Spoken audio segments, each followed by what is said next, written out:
This is money that's been stolen, and it will not be recovered.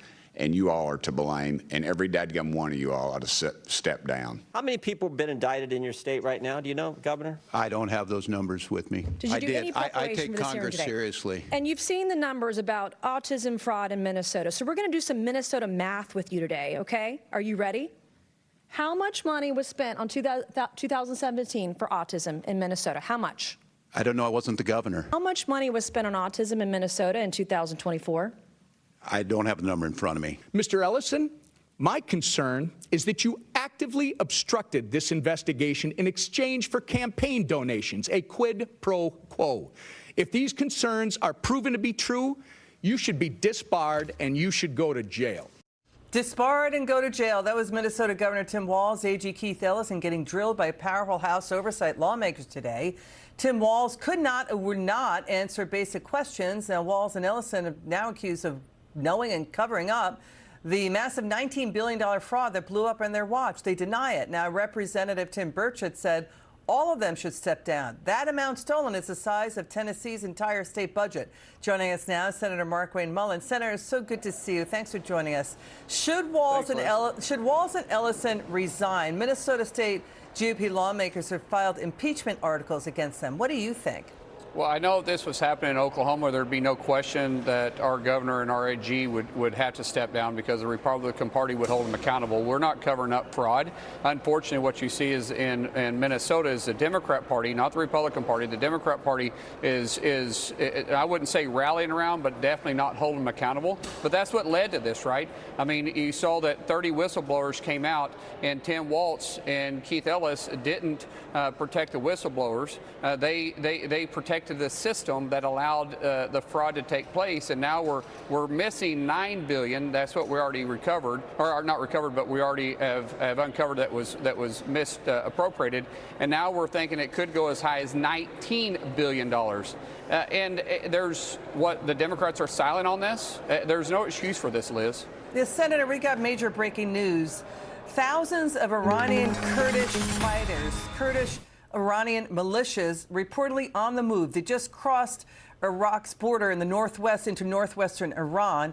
It's part of a ground offensive against the Iranian dictatorship and the regime there. Senator Mullin, this major development, is this the beginning of a possible regime change in Iran to get rid of that police state that has literally killed and tortured tens of thousands of its own people? Well, right before I came and got on the program with you, Liz, I had walked out of a meeting that we got briefly briefed on this. Yes, we do believe this is the beginning of the regime change. The regime change is in complete disarray. They're arguing with each other. They're accusing each other of fraud, of hiding votes, of trying to put in proxy leadership. And keep in mind, only 80% of the population of Iran actually supported this murderous regime led by the Ayatollah. And so we're finally seeing a push to take back the country. And you're going to see it in the pockets. Majority, 80% oppose the regime. Yes, sorry. Thank you for correcting me. No, that's okay. 80% oppose the regime, only 20% supported it. Thank you, Liz. That's very important detail.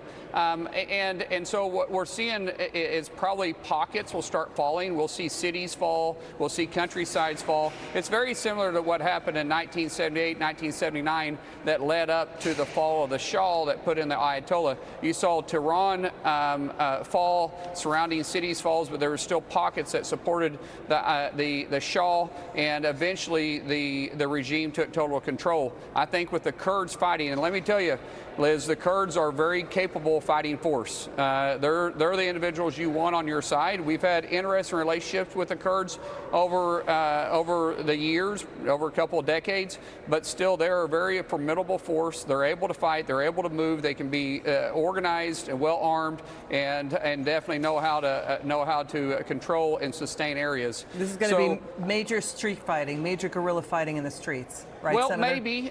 maybe, Liz. I don't think so. I think what you're going to see is that the 20% that has been taking the orders, no one's calling the shots anymore. They've been operating over the last 115 hours off what they call the Nazar plan, which is what we call the dead man switch. It's predetermined targets, predetermined strikes, and how to move. That's starting to fall apart. We've seen that 80% of their ability to fire right now has already been diminished, where they were shooting hundreds a day into the surrounding areas are down to single digits. So I believe what you could see that they would just fall apart, and the fighting won't, hopefully, we hope, doesn't sustain lengthy fighting and see the Iranian people get dragged into a civil war.